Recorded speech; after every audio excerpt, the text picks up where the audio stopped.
November 8th, Daily Devotional, Lift Him Up by Ellen G. White, the Book of Life.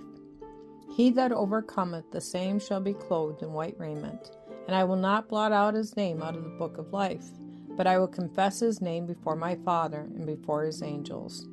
Revelation chapter 3, verse 5. If we would be overcomers, we must search our hearts to be sure that we are not cherishing anything that is offensive to God. If we are, we cannot wear the white raiment that is here promised. If we would stand before God in the white linen, which is the righteousness of the saints, we must now do the work of overcoming. Christ says of the overcomer, I will not blot out his name out of the book of life. Revelation chapter 3, verse 5. The names of all those who have once given themselves to God are written in the book of life, and their characters are now passing in review before him. Angels of God are weighing moral worth. They are watching the development of character in those now living to see if their names can be retained in the book of life. A probation is granted us in which to wash our robes of character and make them white in the blood of the Lamb.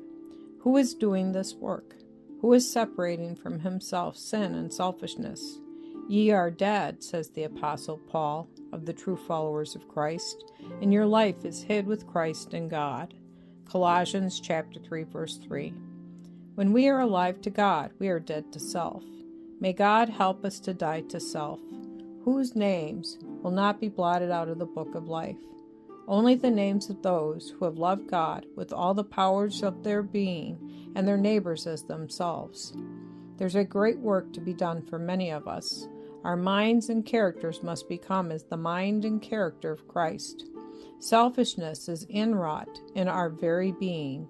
It has come to us as an inheritance and has been cherished by many as a precious treasure. No special work for God can be accomplished until self and selfishness are overcome. To many, everything connected with themselves is of great importance. Self is a center around which everything seems to revolve. Were Christ on the earth now, he would say to such, launch out into the deep. Luke chapter 5, verse 4. Be not so self-caring. There are thousands whose lives are just as precious as yours. Then why do you wrap your coat about you and hug the shore? Awake to duty and to usefulness. If you will launch out into the deep and let down your nets, the Master will gather in the fishes, and you will see of the mighty working of God.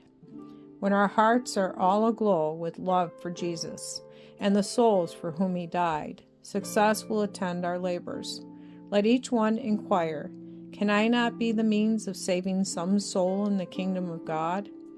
We want the deep movings of the Spirit of God in our hearts, that we may not only be able to secure for ourselves the white raiment, but that we may so influence others that their names may be entered into the book of life, never to be blotted out.